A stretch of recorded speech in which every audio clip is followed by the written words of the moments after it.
Fala galera, tranquilo, beleza? Miguel falando aqui. Galera, nesse vídeo de hoje a gente vai ver um comparativo e a gente vai fazer o quê?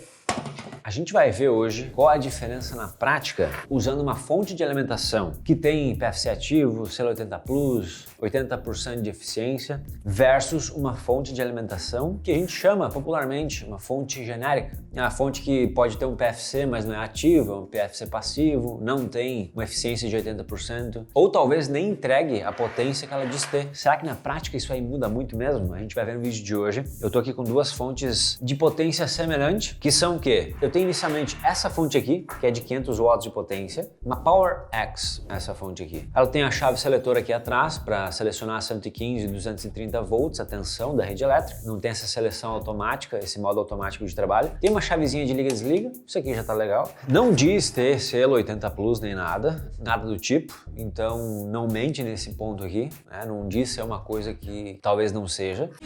Tudo bem. E com isso também eu não sei do que é a eficiência dela. Eu não sei se ela tem eficiência de 80, de 70, 60%, eu não sei mesmo. O importante seria ela entregar realmente, conseguir lidar com hardware de até 500 watts de potência, isso sim. Do outro lado, a gente vai testar também essa Corsair CX550. Eu sei, aqui já tem uma vantagem de 50 watts de potência a mais, porque eu não tinha um modelo de 500 pra gente testar. Mas aqui a gente já tem uma fonte de uma marca que é já muito mais conhecida no mercado, principalmente no mercado de fontes. Tem selo 80 Plus bronze, tem PFC ativo, ou seja, a eficiência energética aqui vai ficar na casa dos 82 e 85%, que já é legal. Enfim, galera, eu vou montar essas duas fontes aí nesse hardware aqui. A gente tem uma RTX 3050 como placa de vídeo, um water cooler de 360mm, então vão ter três fãs aqui, mais a bomba do water cooler para alimentar. O processador, um i7 12700K, com 16 GB de memória RAM DDR4 de 3200 MHz e um SSD SATA. E aí acabou. É uma configuração aqui que uma fonte de 500 watts dá tranquilo. É para suportar aqui e não dá problema nenhum. Então é essa batalha de fontes que a gente vai ver no vídeo de hoje. Se gostar já sabe, deixa o like, se inscreve no canal,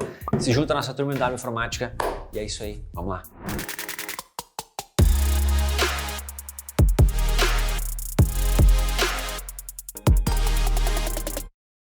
Pois bem, galera, antes de a gente botar isso aqui para rodar lá na bancada e fazer o teste de estresse, ver se vai dar conta ou não, eu queria colocar alguns pontos e mostrar algumas coisas para vocês, tá? Uma coisa que eu queria dizer nesse vídeo aqui é que fonte genérica, as fontes que não tem selo 80 Plus, não tem um PFC ativo, enfim, eu quero dizer que eu não acho que é um problema comprar e usar esse tipo de fonte, mas o que eu acho importante é saber das limitações e o jeito que funciona esse tipo de fonte aqui. Porque em muito computador que realmente não tem um consumo alto, seja um computador de escritório e seja até um computador para jogos que seja um pouco mais simples, que tem um hardware que não consome muito, eu não vejo um problema em usar esse tipo de fonte aqui, porque muita gente realmente consegue economizar bastante, porque esse tipo de fonte geralmente é bem mais em conta. Só que aí realmente a gente vai ter que ter a preocupação e o cuidado e na verdade saber que talvez a fonte ela não entregue a potência que ela diz ter, talvez ela não tenha as proteções conhecidas de segurança das fontes, aquelas proteções que são OVP, OTP, OCP, são proteções contra sobretensão, sobrecorrente, excesso de temperatura, que fazem com que a fonte ela desarme, ela desligue, para evitar que ela continue trabalhando num cenário ruim dela e ela comece a desconfigurar as tensões de 12, 5 e 3.3 volts que vão aqui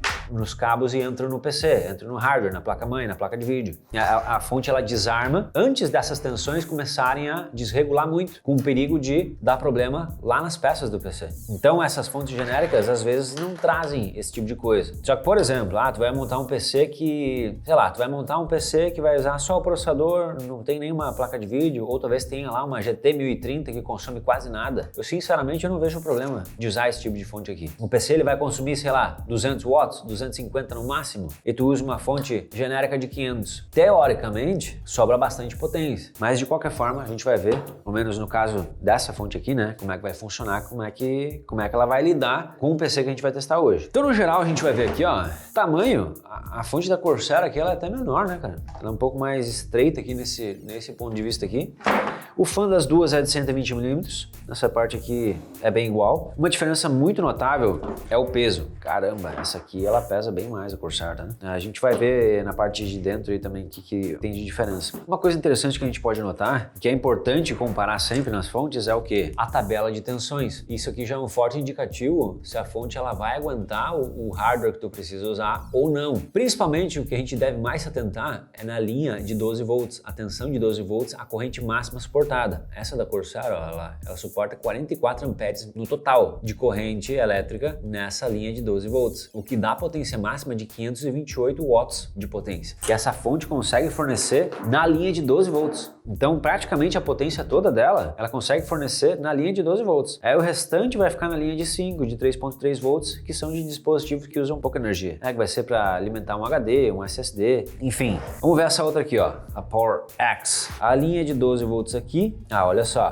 a nossa linha de 12 volts aqui da Power X, ela diz que suporta o máximo de 32 amperes. Isso dá um resultado em watts de 384 watts. Ou seja, essa linha 12 volts aqui suporta menos potência do que dessa fonte aqui. E olha só que interessante, as duas são praticamente a mesma potência de fonte. Só que a linha de 12 volts, que é a mais importante no nosso computador, que é a que alimenta diretamente processador e placa de vídeo, que são as maiores cargas energéticas de uma máquina, de um PC, a capacidade dela é menor do que essa. Então olha só que interessante, a potência é quase a mesma, só que ela não dá um suporte igualmente bom, né, para alimentar a placa de vídeo e processador. Tá meio ruim também. E com isso a gente já vai ver também nos cabos como isso reflete. Por exemplo, o cabo de alimentação de placa de vídeo, o PCI Express, ela tem um único cabo de 6 pinos aqui para alimentar a placa de vídeo. Ou seja, a gente tem as RX 580 da China que vem com um conector de 8 pinos. Eu já não consigo usar aqui com essa fonte aqui. Então já limita. Essa ausência do cabo já faz até tu não conseguir utilizar num PC que talvez tu ia querer. Até nesse ponto é bom porque vai evitar de dar problema futuro e tu botar num hardware ainda. É melhor ser assim do que ter o conector com 8 cabos e a fonte realmente não conseguir suportar a potência e estragar o PC. Então vai fazer que tu nem conecte numa coisa que precise de mais energia. Nesse ponto até é bom. Só que, vamos ver, nessa outra aqui, a gente vai ver que tem um cabo splitted, um cabo dividido, mas que tem o suporte para 2 conectores de 8 pinos PCI Express. Ou seja, já dá um suporte bem maior para ligar modelos de placa de vídeo bem superiores, né? Uma fonte que teoricamente tem a mesma potência, né? Vamos continuar. Eu vou pegar aqui o conector de alimentação do processador. Esse aqui é doideira, ó. Olha só, galera. Eu tenho só um conector, aquele tradicional mais antigo, ATX 12 volts, que é o conector de 4 pinos para alimentar o processador, né? Vai lá na placa-mãe. Só 4 pinos, cara. Enquanto que na outra fonte, a gente tem um conector EPS 12 volts, de 8 pinos. Ou seja, aqui já dá para colocar em placa-mãe que faz um overclockzinho, já posso fazer um overclock no processador se quiser, tem um suporte para maior corrente, maior energia do processador. Aqui, nessa aqui já dá para ver que ela não quer muito que a gente use em uma placa-mãe que tem um conector de 8 pinos. É placa-mãe mais simples, conector de 4 pinos só, processador mais limitado. Então já mostra, aqui nos cabos a gente já consegue ver que essa aqui já não consegue aguentar o que essa consegue. E na prática mesmo, galera, como eu já falei para vocês, a principal carga de trabalho que a gente tem no computador hoje é a linha de 12 volts. A gente vê que aqui, ao menos diz na etiqueta, que o suporte máximo é 374 watts. Praticamente, isso aqui eu poderia dizer que a potência da fonte usual para uma máquina, para um PC, seria esses 380. Porque o restante de hardware que a gente conecta e usa, SSD, HD, ele também usa as linhas de 5 volts, usa de 12 também, mas nessas linhas de 5, de 3.3 volts, como a fonte diz aqui que tem um suporte de até 100 watts, isso aqui raramente a gente vai ter um consumo disso nessas linhas aí. Então o que eu mais vou usar mesmo são esses 380 watts da linha de 12. Enfim, vamos abrir essas duas aqui, vamos ver como é que é por dentro isso aqui. Aí, galera, duas fontes abertas. Olha só, nossa fonte genérica e a nossa fonte com selo 80 Plus, PFC ativo e tudo mais. Diferenças visuais, inicialmente. Dá pra ver como a topologia aqui, o posicionamento de componentes é muito semelhante, é bem igual, né? Afinal de contas, são duas fontes também, né?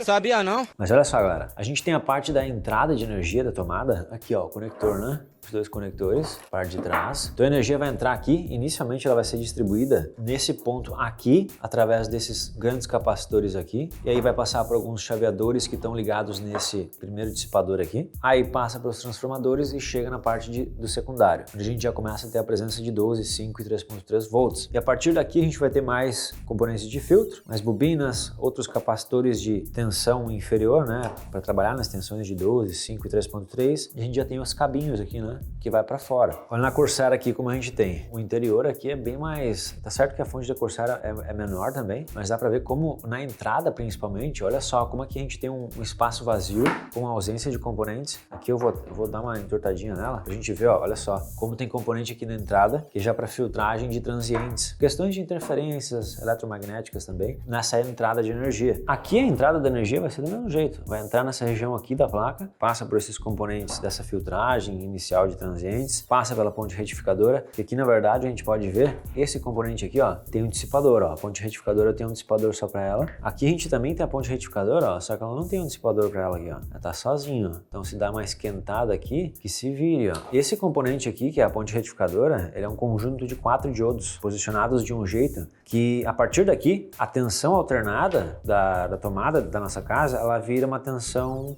contínua. Então não fica mais alternando entre ciclos positivos e negativos, ficam só ondas positivas. Enfim, a gente pode ver também, tem alguns componentes que são bem vistos, assim, é fácil de notar nas fontes, principalmente nessa parte do setor primário, que são os capacitores Y, que são esses azuizinhos que vocês estão vendo aí, e também os capacitores X, que é esse cara amarelado aqui, ó, é um retângulo, uma caixinha amarela. Esse aqui é o capacitor X e os azuis são os capacitores Y. Eles ajudam nessa filtragem da energia. Olha só na fonte da Corsair, a gente tem 2 capacitores Y aqui, mais um capacitor X que está aqui embaixo dessa bobina aqui, esse indutor, ó. Vocês estão vendo lá o amarelinho ali, ó? Tem mais um capacitor X ali. Aí a gente tem na entrada aqui também. Dá para ver aqui, ó, 2 capacitores X e tem 2 capacitores Y ali também, ó. Então o total são de 4 capacitores Y e 3 capacitores X.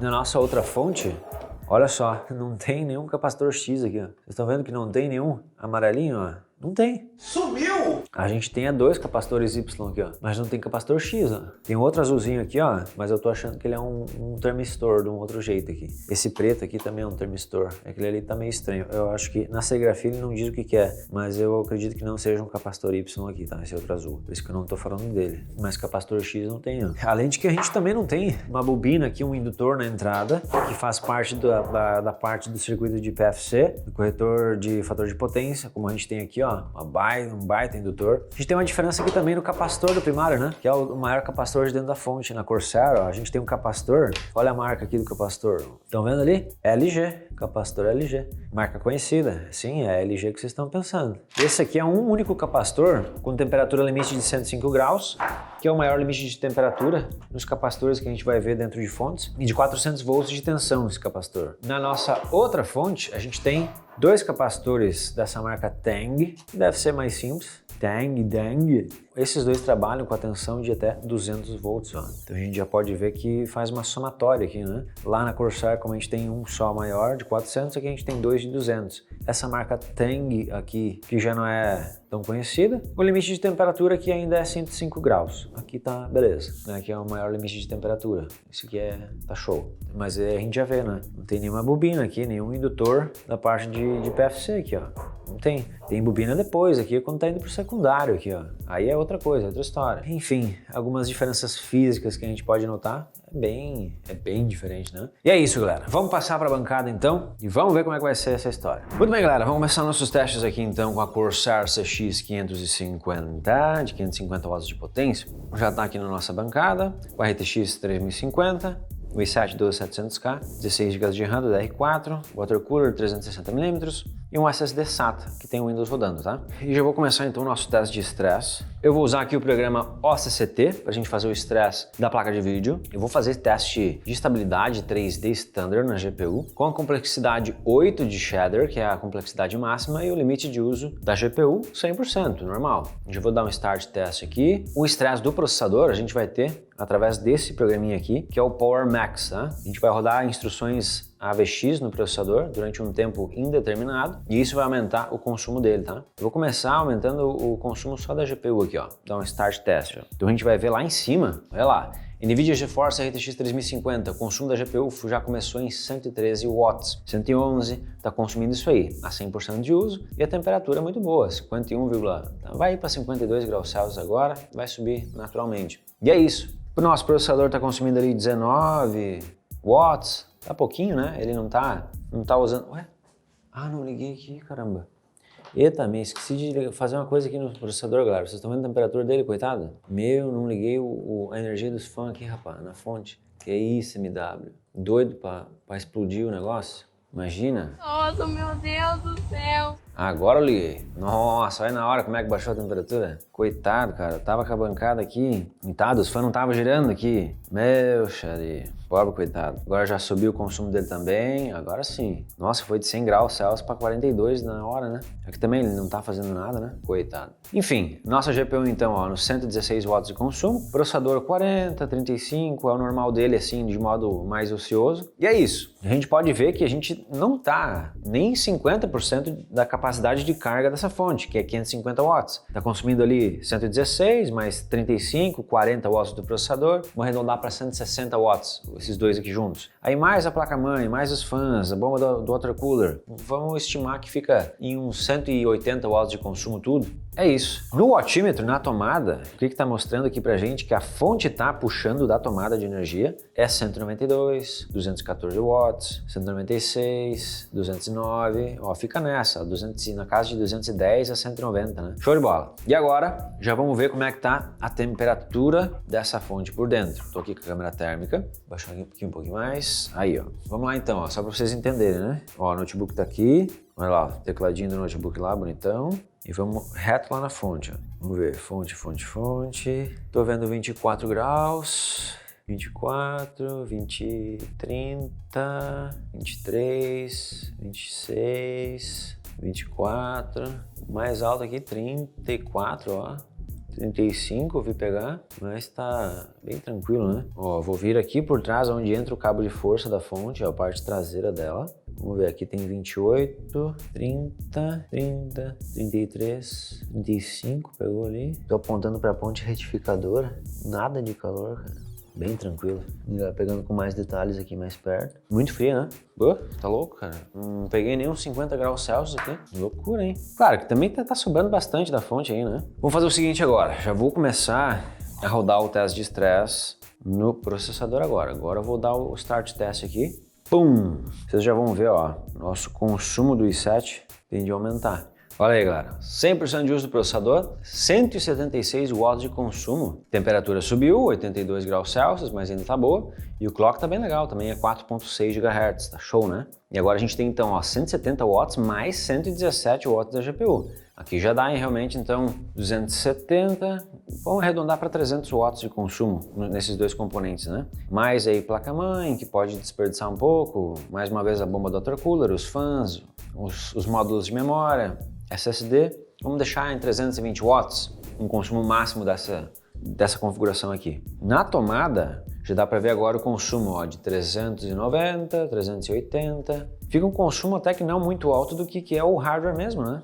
Isso aí mostra a eficiência da fonte, que é legal. Tá bem nessa, 390, 380. Não cheguei, eu não vi ainda bater os 400 aqui. Talvez se a temperatura da fonte for aumentando, até pode chegar a bater os 400 watts de consumo, né? Porque a eficiência aí pode diminuir. Mas vamos ver. Agora a gente está numa carga de trabalho que é um pouquinho mais do que os 50% de carga da fonte. Então está numa faixa de trabalho muito boa para a fonte. A melhor faixa de eficiência é quando está ali nos 50% de carga. Aqui passou um pouquinho, mas ainda é uma faixa boa. Vamos ver como é que está a temperatura agora, que está um consumo relativamente maior, né? Está consumindo mais que a GPU junto agora. Vou começar olhando por cima aqui, galera. Vamos ver. Vou pegar assim, 39... Eu vi dar um 40 ali, 40, mas bate 40 e volta também. 43, 45 eu vi. Os fãs rodeando aqui dão uma boa ajudadinha para refrigerar. E dá para ver que realmente não tem muito esquema não, né? 30 graus Celsius, 25 ali. Vamos olhar a parte de trás dela aqui de novo, que geralmente dá para olhar um pouquinho melhor para dentro e ver o que está mais quente. Dá para ver a ponte retificadora aqui, 44 graus Celsius. Aqui no outro canto, 47. Caramba, mas tá muito boa a temperatura, né? Caramba. Top demais! Não esquenta, né? Tá bem legal. Olha aí, agora, ó, que tá passando o tempo um pouco, começando a quase bater os 400 watts de consumo. Mas ainda não chegou a pegar. Legal, né? E o nosso consumo ainda tá no mesmo, ó. Processador a 170, 179 watts, GPU 119 agora. E é isso, galera. O que vocês acharam, hein? E agora?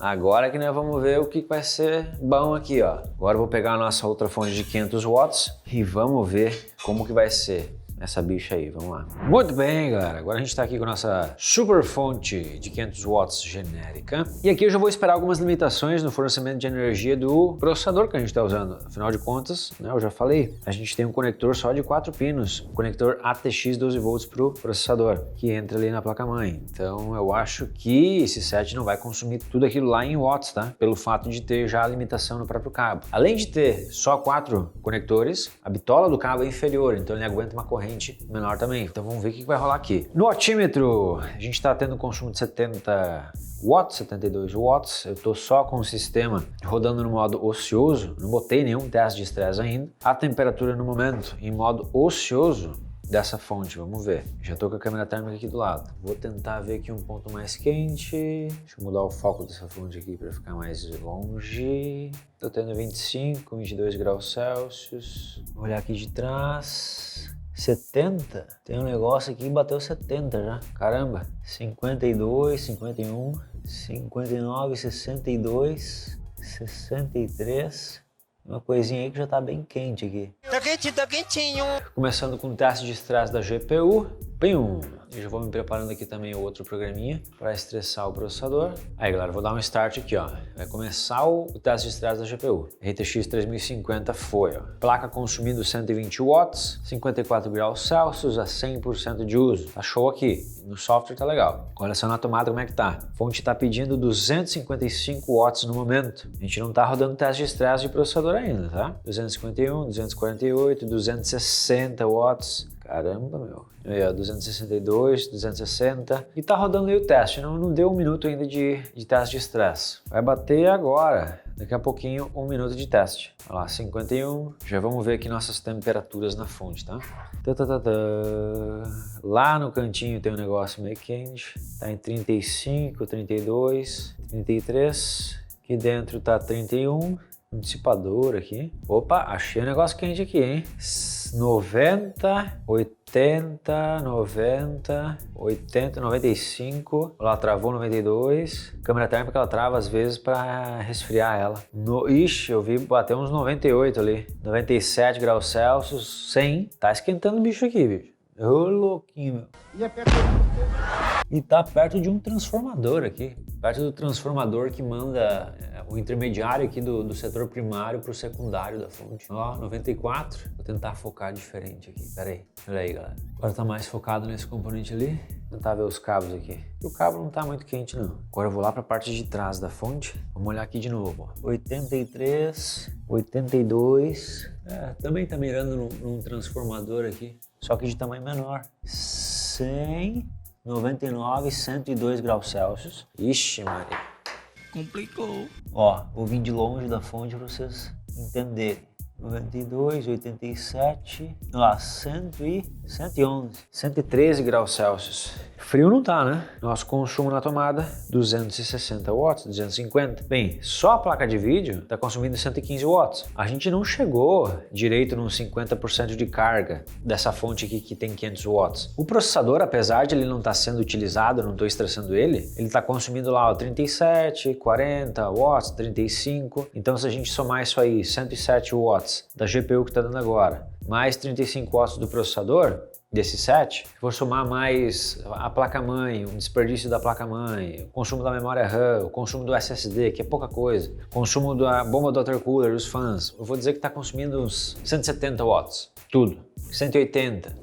Isso aqui não tá em 50% de carga da fonte. E já deu uma esquentada considerável isso aí, né, galera? Vamos ver agora que eu vou começar o teste de estresse do processador. O que vai dar aí, cara? Ficar tranquilo, vai dar tudo errado. Se a fonte tiver as proteções OTP, ao menos, que é a proteção contra a temperatura alta, né, uma sobretemperatura, aí ela tem que desarmar, tem que desligar para ela não começar a caducar e mandar tensões erradas pro hardware. Comecei o teste de estresse do processador, tá? Peraí. Vou deixar o teste rodando por tempo indeterminado. Olha só. O hardware aqui tá com limitação por conta desse conector de 4 pinos aí, ó. Foi para 50, 47 watts de consumo i7, 48, ele não tá subindo muito como deveria, né? Se a placa-mãe mesmo já tá no modo de segurança aqui. Na tomada tá consumindo 270, aumentou pouco, 330, 270, 340, ficou oscilando nessa. Vamos ver a temperatura como é que tá. Fonte nossa, 93, 90, 92, olhar a parte de baixo. A parte de trás mais uma vez, 90, 105, 112, 113. O consumo não mudou muito na real. O que eu fiz, galera? Mudei o conector de 4 pinos aqui para um outro, aqui na placa-mãe. E o que eu fiz agora? Eu comecei o teste de estresse do processador antes. E ele começou a ter um consumo bem alto e agora caiu já. Eu vou tentar fazer isso mais uma vez. Vou dar um stop no teste. Vai ter que ser o jeito. Vou deixar preparado o teste de estresse da GPU e vou começar o teste de estresse do processador primeiro. Olha só, botei start no processador. Vou tentar mais uma vez, galera. E tum! Olha lá, subiu o processador, 170 watts, botei o estresse de GPU. Agora a gente tem ao mesmo tempo os dois aqui, um consumo alto e já caiu. Não se sustentou o consumo do processador. E bateu o pico de 170 watts, mas logo caiu. Bem, aqui praticamente vai ser isso mesmo, né? A fonte ela teve uma temperatura alta, né? Chegou ali acima de 100 graus Celsius. E aqui realmente a configuração se deu bem. Na verdade, usando essa placa-mãe aqui, a própria placa-mãe ela já ativou os recursos de defesa dela pelo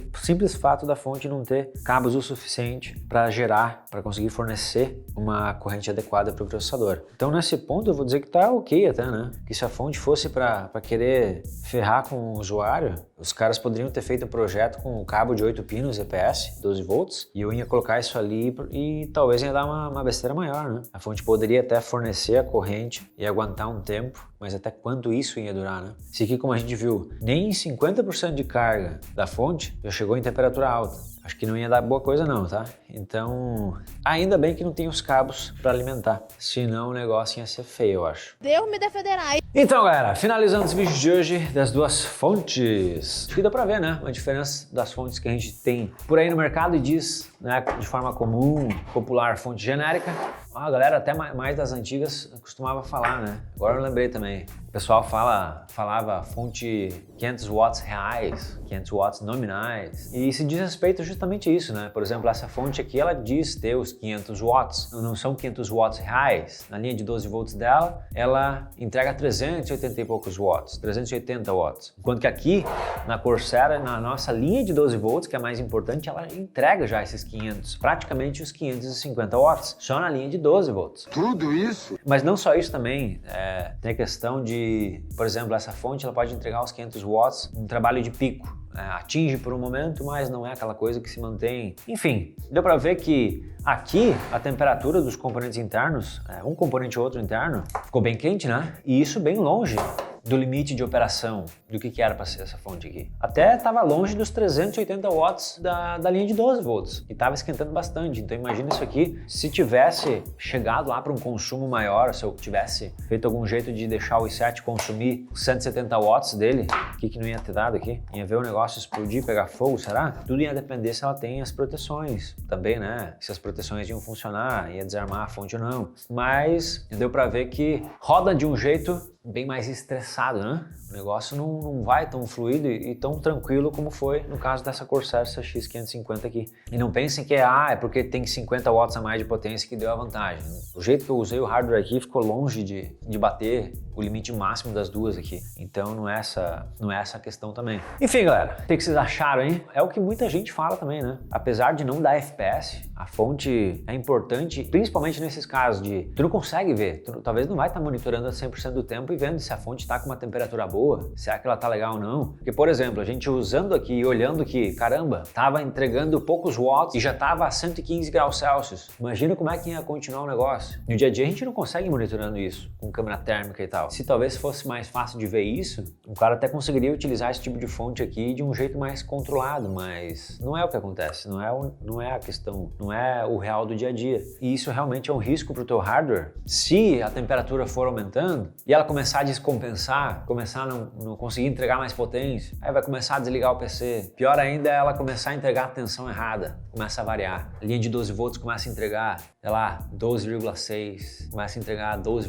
tanto, perto de 13. ou começa a entregar 11,2 volts, não entrega o que é para ser. Isso vai começar a cansar o teu hardware e pode sim chegar num dia de dar um problema, aquele tal problema do nada. Então, apesar de não dar FPS, é importante mesmo comprar uma fonte legal. Porque se tu não cuidar e não comprar uma fonte legal, na verdade vai afetar o teu FPS, né? Vai ter 0 FPS. Um PC que não liga, que queimou a GPU, imagina, aí é 0 FPS. Aí não tem mais choro. Só de ouvir falar, dá até um arrepio, cê é louco. Então é isso pro vídeo de hoje, galera. Espero muito que vocês tenham curtido. Se gostou, já sabe, deixa o like, se inscreve no canal, se junta à nossa turma MW Informática. Obrigado pela força de sempre, grande abraço, até o próximo vídeo. É isso aí.